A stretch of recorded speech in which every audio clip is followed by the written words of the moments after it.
Game of thrones का show कई चीजों के लिए फेमस हुआ और उसमें से एक था उसका iconic opening intro. House of the dragon के पहले एपिसोड में ऐसा कोई इंट्रो हमें देखने नहीं मिला, बट एपिसोड 2 के शुरुआत में फाइनली हमें ओपनिंग क्रेडिट्स देखने मिले और ये बहुत ही जबरदस्त है। इस इंट्रो के सबसे शुरुआत में हमें कुछ गोल्डन ड्रैगन्स देखने मिलते हैं और ये एक्चुअली डूम ऑफ वलेरिया का पिक्चर है। हम यहाँ पे देख सकते हैं कि ड्रैगन्स आसमान से नीचे गिर रहे हैं और ऐसा लगता है मानो वो आग में जल रहे हैं। उसके बाद वहां से एक खून की नदी बहने लगती है और वो बेसिकली टारगेरियन ब्लड लाइन को दर्शाती है। एगोन द कॉन्करर की ब्लड लाइन यहाँ पे दो हिस्सों में डिवाइड होती है। तो बेसिकली ये है विसेन्या टारगेरियन की ब्लड लाइन और ये है रेनिस की ब्लड लाइन। विसेन्या की ब्लड लाइन तो यहाँ पे खत्म होती है क्योंकि उसके बेटे मेगोर को कोई बच्चा नहीं होता है, बट ये रेनिस की ब्लड लाइन है जिसे हम अभी फॉलो करेंगे। ये एग्जैक्टली रेनिस की ब्लड लाइन है ये हमने जाना क्योंकि इस गोल्डन ड्रैगन के क्रेस्ट में ड्रैगन के आंख में से एक स्पीयर गया है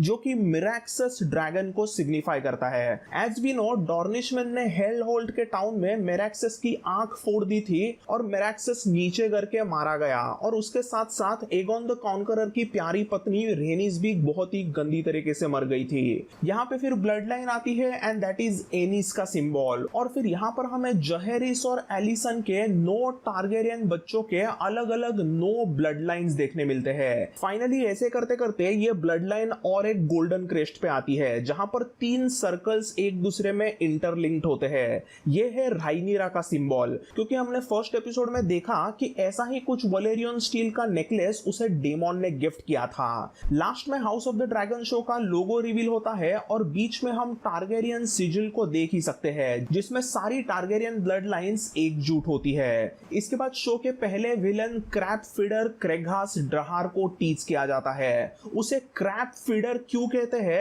ये हमें इन सीन्स को देख के पता चलता है। इसके बाद एपिसोड 2 के पहले स्मॉल काउंसिल मीटिंग में सर रायम रेडविन के मौत को डिस्कस किया जाता है जो ओल्ड किंग जहेरिस के समय से किंग्सगार्ड में थे और वो अपने नींद में ही मर गए हैं। So lord commander of Kingsguard Harold Westerling एक रिप्लेसमेंट किंग्सगार्ड की मांग करते हैं क्योंकि किंग्सगार्ड हमेशा ही 7 होने चाहिए। सर हैरोल्ड बताते हैं कि उन्होंने कुछ कैंडिडेट्स को सिलेक्ट किया है और किस कैंडिडेट को सिलेक्ट करना है ये hand of the king sir auto decide करेंगे। ये सब चालू रहते अचानक मीटिंग में लॉर्ड कॉर्लिस वेलेरियन गुस्से में एंट्री मारते हैं और सबको वो बताते हैं कि ये कोई क्रैप फीडर क्रेघास ड्रहर ने पूरा स्टेपस्टोन्स जला दिया है और इस बार तो उसने एक वलेरियन शिप को भी मार गिराया है। इसके जवाब में शातिर ऑटो बोलता है कि मरे हुए लोगों के फैमिलीज को आयरन थ्रोन पैसा देगा, बट ये ऑफर कॉर्लिस ठुकरा देते हैं। वो कहते हैं कि उन्हें पैसा नहीं चाहिए, उन्हें अभी एक्शन चाहिए। बट किंग विसेरिस बोलता है कि आयरन थ्रोन कभी भी फ्री सिटीज यानी कि ट्रायर्की के खिलाफ वॉर नहीं करेगा। वो ट्रायर्की और फ्री सिटीज वाले इस क्रैप फीडर को शिप्स वगैरह सप्लाई कर रहे हैं, तो ऐसा डायरेक्ट वॉर एसोस के सिटीज के साथ करना बिल्कुल अच्छा नहीं होगा। स्मॉल काउंसिल मीटिंग के बाकी मेंबर्स भी अपने राजा के हाँ में हाँ मिलाते हैं। इस बात पर कॉर्लिस सीधा भड़कता है और बोल देता है कि विसेरिस का छोटा भाई डेमोन अपने कुछ गोल्ड क्लोक्स को लेके ड्रैगन स्टोन पर चला गया है और पिछले 6 महीनों से वो वहां पे डेरा डाल के बैठा है, बट राजा ने कुछ नहीं किया। सो लास्ट एपिसोड में विसेरिस ने डेमोन को वेल में भेजा था, बट डेमोन ऑलमोस्ट 6 मंथ्स तक आराम से ड्रैगन स्टोन में डेरा डाल के बैठा है। इसलिए कॉर्लिस यहाँ पे कहता है कि डेमोन ने राजा के हुकुम की धज्जियां उड़ा दी और राजा कुछ नहीं कर पाया, तो अब क्रैप फीडर जैसे पायरेट अपने से क्यों घबराएंगे? क्राउन तो कुछ करता ही नहीं है, ये राजा तो कभी प्रोटेस्ट ही नहीं करता। Daemon has squatted there for over half a year without even a protest from the crown. ऐसा सब कॉर्लिस वेलेरियन ने किंग विसेरिस को जब मुंह पे बोल दिया तब वहां पे ऑटो बीच में बातें करने आते हैं। वो कहते हैं कि कॉर्लिस आप राजा के स्मॉल काउंसिल में हो, मतलब आप राजा के इक्वल नहीं हो, तो आप थोड़ा सा ठंडा लीजिए। स्मॉल काउंसिल का माहौल अभी थोड़ा सा गर्म हो जाता है। तभी विसेरिस बताता है कि उसने पेंटोस और वोलेंटिस के शहरों के साथ कुछ प्लान किया है जिससे वो ये सब मामला सुलझा सकते हैं। ये सब मीटिंग का झमेला जब चालू होता है तब राइनीरा वहां पे होती है और राइनीरा बोलती है, You have Dragonriders, father. ये बात सुनकर ऑटो बोलते हैं कि राइनीरा के लिए कुछ और काम दिया जाए। वो अपने राजा को इंडिकेट करते हैं कि इस मीटिंग में राइनीरा ना रहे तो ही अच्छा है। ऑटो के इस इशारे को विसेरिस समझ जाता है और वो राइनीरा को किंग्सगार्ड चूज करने के लिए बाहर भेज देता है। अब ये किंग्सगार्ड सिलेक्शन प्रोसेस कुछ ज्यादा एक्सप्लेन करने जैसी तो है नहीं। इसमें बस हमें एक बार देखने मिलता है कि राइनीरा किसी कैंडिडेट को बस देखते ही रह जाती है, उसे एग्जैक्टली क्या करना है वो समझता ही नहीं है। तो हम समझ सकते हैं कि राइनीरा अभी भी इस राज कारोबार के चीजों को सीख रही है। ऑटो उसे आके बताते हैं कि आपको उसे थैंक यू बोलना है और उसे जाने के लिए कहना है। तो राइनीरा वैसे करती है। You might thank him for his little service.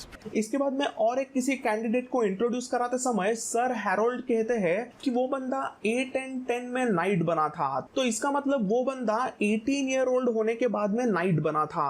तो वेस्टरोस में नंबर्स की और एज की काउंटिंग ऐसे ही होती है। सो 8 and 10 मतलब 18, 5 and 20 मींस 25। तो ये सब नंबर्स ऐसे ही गिने जाते हैं। किंग्सगार्ड के लिए आए हुए कैंडिडेट्स में सर क्रिस्टन कोल भी मौजूद होते हैं और उन्हें देख के तो राइनीरा खुश हो जाती है। राइनीरा को समझता है कि सभी कैंडिडेट्स में इकलौते क्रिस्टन कोल ऐसे हैं जिन्होंने एक्चुअली सोल्जर्स के साथ फाइट की है। सर क्रिस्टन एक एक्सपीरियंस नाइट है, इसीलिए वो सर क्रिस्टन कोल को किंग्सगार्ड में सिलेक्ट करती है। I choose Sir Kristen Cole. But इतने में वहां पे सर ऑटो वापस अपना गेम खेलने आते हैं। वो राइनीरा को बोलते हैं कि बाकी के नाइट्स बड़े हाउसेस के हैं और वो सब हाउसेस आयरन थ्रोन के बड़े बड़े सपोर्टर्स हैं। ये सर क्रिस्टन कोल एकदम माइनर हाउस का है तो हमें उसे सिलेक्ट नहीं करना चाहिए, ऐसी उनकी राय होती है। ये सुनने के बाद में राइनीरा ऑटो को सुना देती है और वो कहती है कि बाकी के लॉर्ड्स टूर्नामेंट में खेलने वाले नाइट्स है बट क्रिस्टन एक्चुअल बैटल्स में लड़ा है। किंग्सगार्ड में राजा की रक्षा करने के लिए एक तगड़ा एक्सपीरियंस्ड वॉरियर चाहिए। क्या आप नहीं चाहते हैं कि राजा सुरक्षित रहे?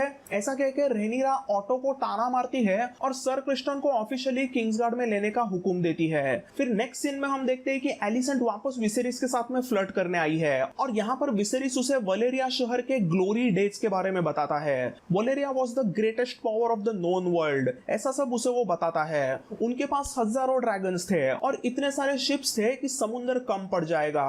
बट तभी विसेरिस के हाथ से ड्रैगन नीचे गिरता है और वो 2 हिस्सों में टूट जाता है। अब ये चीज किसका फोरशैडोइंग है आप ये खुद ही सोच लो। इसी में विसेरिस एलिसेंट को पूछता है कि राइनीरा कैसी है। एमा के मरने के बाद में राइनीरा और विसेरिस में अच्छे से कॉन्वर्सेशन नहीं होते हैं। यहाँ पे किंग विसेरिस फनी अंदाज में बोलते हैं कि वो ब्लैक ड्रेड को जाके फेस करने के लिए रेडी है बट वो उसके 15 साल के बेटी से फेस करने के लिए रेडी नहीं है। तो ब्लैक ड्रेड यानी कि बलेरियन द ब्लैक ड्रेड, एक्चुअली यही किंग विसेरिस बूढ़े बलेरियन द ब्लैक ड्रेड का राइडर भी बना था।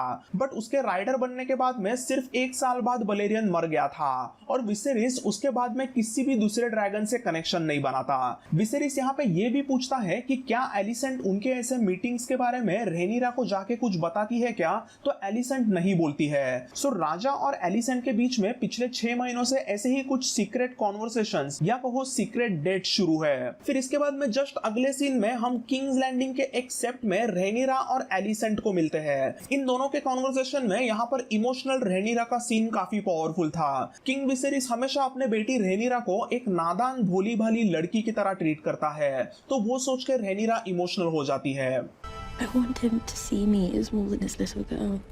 Next up is the garden meeting. Viserys यहाँ पे अपने कजिन रेनिस और उसके हस्बैंड कॉर्लिस से मिलने आता है। वहां पर बातों ही बातों में कॉर्लिस इस एपिसोड का सबसे बेस्ट डायलॉग मारता है। To elude a storm, you can either sail into it or around it, but you must never await its coming.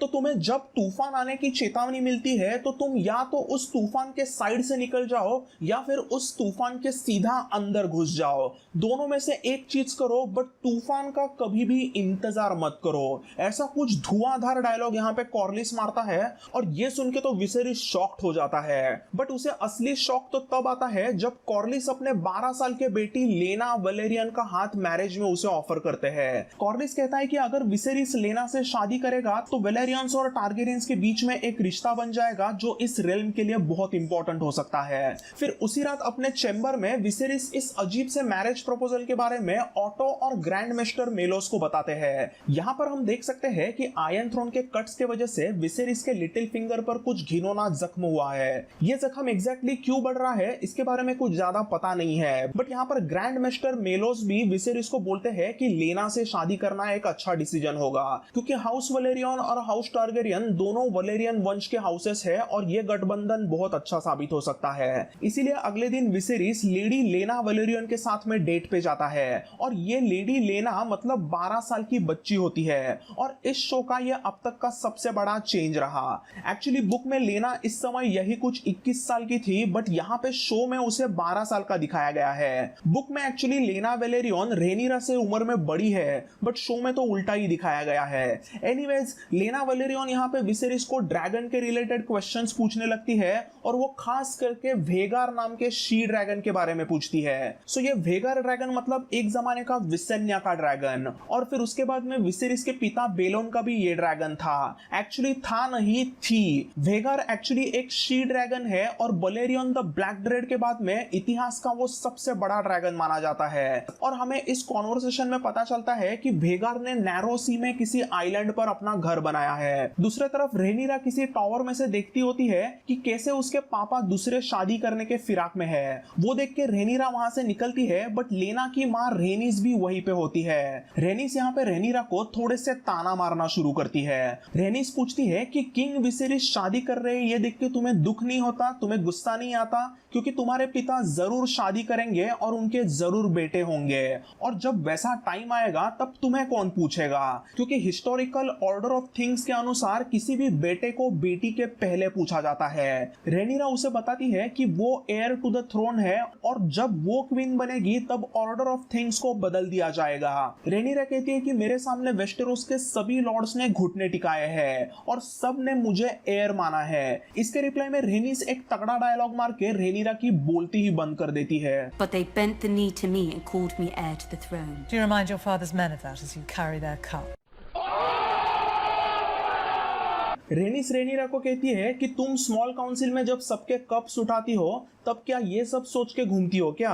और इसके बाद रेनिस सीधा बोलती है कि वेस्टेरोस के मर्द पूरा रेल्म जला देंगे बट किसी औरत को अपना लीडर नहीं मानेंगे। फिर विसेरिस और एलिसेंट की और एक डेट शुरू होती है, तभी वहां पे सर ऑटो आते हैं और राजा को काउंसिल मीटिंग में बुलाते हैं। यहाँ पे खबर होती है कि डेमोन ने ड्रैगन एक चोरी कर दिया है और उसने एक लेटर भी वहां पे छोड़ा था और उसमें डेमोन ने लिखा था कि वो कुछ ओल्ड वलेरियन रिवाज से अभी दूसरी शादी करेगा। ये वही रिवाज है जिससे मेगोर ने भी अपनी दूसरी शादी एलिस हैरोवे से की थी और तब पूरा वेस्टेरोस जला था और फेद अपराइजिंग हुई। डेमोन ने लेटर में लिखा था कि उसकी गर्लफ्रेंड लेडी मिसारिया प्रेग्नेंट है और उनका जो बच्चा होगा उसके क्रेडल में वो उस ड्रैगन एग को रखेगा। न्यूबॉर्न टारगेरियन बेबीज के क्रेडल में ड्रैगन एग्स रखने की परंपरा 70 साल पहले किंग एनिस के बेटी राइना ने शुरू की थी, जब उसने अपने छोटे भाई जहेरिस के क्रेडल में एक ड्रैगन एग रखा था। डेमोन शादी करेगा ये सुनकर मास्टर ऑफ कॉइन लाइमन बिस्बरी हमेशा की तरह शॉक्ड हो जाते हैं। God's been good. यहीं पे हमें पता चलता है कि ये ड्रैगन एक ड्रीम फायर ड्रैगन का है जो बहुत ही खूबसूरत नीला ड्रैगन है, और तो और डेमोन ने वही एक चुराया है जो रेनिस ने बेबी बेलोन के लिए सिलेक्ट किया था। मतलब जानबूझ के डेमोन ने यहाँ पे जले पे नमक डाल दिया है। ये सुन के किंग विसेरिस बहुत गुस्सा होते हैं और वो सीधा ड्रैगन स्टोन के लिए निकलते हैं, बट सर ऑटो कहता है कि वो खुद जाएंगे। एंड देन इसके बाद में we go to Dragonstone और इस शो का पहला बड़ा शोडाउन होता है। ड्रैगन स्टोन के ये कुछ शॉट्स बहुत ही एपिक लगे थे। यहाँ पर मिस्टीरियस ड्रैगन स्टोन को बखूबी दिखाया है और उस मिस्टीरियस जगह का यहाँ पे अच्छा बढ़िया फील आया। यहाँ पर ऑटो और डेमोन आमने सामने आते हैं और ऑटो डेमोन से सीधा ड्रैगन एग की मांग करता है, बट डेमोन को वो एग उसे नहीं देना। इसी टेंशन में सभी सोल्जर्स अपनी अपनी तलवारें निकालते हैं और तभी दूर से कराक्सस का आवाज आता है। करैक्सिस एकदम स्लो मोशन में स्वैग में एंट्री मारता है और उसके आने से ऑटो की पूरी फट जाती है। करैक्सिस की एंट्री एकदम बैडएस रही थी, बट उससे भी तगड़ी एंट्री मारी सिरैक्स ने। बादलों के बीच में से उड़कर सिरैक्स उस नैरो ब्रिज पे लैंड होता है और ये एंट्री सही में बवाल रही थी। यहाँ पर सिरैक्स पर हम देख सकते हैं कि रेनिरा एक्चुअली किसी सैडल में बैठी है, जो हमने गेम ऑफ थ्रोन्स में एक्चुअली नहीं देखा था। गेम ऑफ थ्रोन्स की मदर ऑफ ड्रैगन्स डेनेरिस तो सीधा विदाउट सैडल ऐसे ही बैठ जाती है। यहाँ पे डेमन और रेनिरा का एक कन्वर्सेशन होता है और हमें पता चलता है कि डेमन अब तक पूरी बातें झूठ बोल रहा था। उसने किंग विसेरिस को ब्लफ कर दिया था। उसकी गर्लफ्रेंड बिल्कुल भी प्रेग्नेंट नहीं थी और ना ही वो उससे शादी करने वाला था। उसे बस आयरन थ्रोन के मजे लेने थे और उसे आग में घी डालना था। रेनिरा यहाँ पर डेमन को सीधा बोलती है कि अगर डेमन को आयरन थ्रोन चाहिए तो वो उसे मार दे। वो कहती है कि मार डालो मुझे और बन जाओ हेयर टू द थ्रोन। ये सुन के डेमन पीछे हट जाता है और रेनिरा को वो अपना ड्रैगन एक दे देता है। एपिसोड के अंत में किंग विसेरिस सबको बता देता है कि वो एलिसेंट हाई टॉवर से शादी करेगा और गुस्से में कॉर्लिस और रेनिरा निकल जाते हैं। कॉर्लिस को गुस्सा आता है क्योंकि उनके बेटी लेना का हाथ विसेरिस ने ठुकरा दिया और रेनिरा तो शॉक्ड होती है कि उसकी दोस्त ही अभी उसकी स्टेप मॉम बन के घूमेगी। लास्टली हम देखते हैं कि कॉर्लिस वेलेरियन और डेमन टारगेरियन की ड्रिफ्ट मार्क पर मीटिंग शुरू है, जिसमें कॉर्लिस बताता है कि कैसे उसने हाउस वेलेरियन को पावरफुल हाउस बनाया। वो इस मीटिंग में डेमन को बोलता है कि स्टेप स्टोन्स पर बैटल अभी जरूरी है। इन पायरेट्स ने उसके नाक में दम कर दिया है और अगर वो स्टेप स्टोन्स पूरी तरीके से पायरेट्स का हो गया तो शिपिंग लाइन टोटली कोलैप्स हो जाएगी। तो इसीलिए इन पायरेट्स को सबक सिखाना जरूरी है और ऐसा सबक सिखाकर अपना परचम लहराना भी जरूरी है। कॉर्लिस कहता है कि अगर डेमन उसे बैटल में मदद करता है और अपना परचम लहराता है तो फिर उसे सब लोग इज्जत देंगे। यहाँ पे आगे कॉर्लिस ये भी बोलता है कि राजा तो कुछ नहीं करता, वो बस किंग्स लैंडिंग में मस्त पार्टीज करता रहता है। तभी डेमन गुस्से में बोलता है, I will speak of my brother as I wish. You will not. So Daemon अपने भाई से कितना भी खफा रहे बट उसे फिर भी कोई विसेरिस को गलत बोले ये पसंद नहीं आता, क्योंकि आखिर भाई तो भाई रहेगा। बट कॉर्लिस फिर भी आगे डेमन को बराबर से कन्विंस करते हैं कि कैसे उनका अलायंस इंपॉर्टेंट है। फिर एपिसोड खत्म होने के पहले हम लास्ट शॉट में देखते हैं Craghas Drahar AKA the Crabfeeder. So guys that's the House of the Dragon episode 2 का रिकैप एंड ब्रेकडाउन। इस एपिसोड में इस पूरे लंबे शो की सबसे बड़ी मोमेंट रही है एंड दैट इज विसेरिस और एलिसेंट की होने वाली शादी। अब एपिसोड 3 में कुछ इंटेंस एक्शन देखने मिल सकते हैं। So thanks for watching this video. अगर वीडियो पसंद आया तो जरूर लाइक करें। This is pop culture Pandit and I will see you all in the next one. Piece.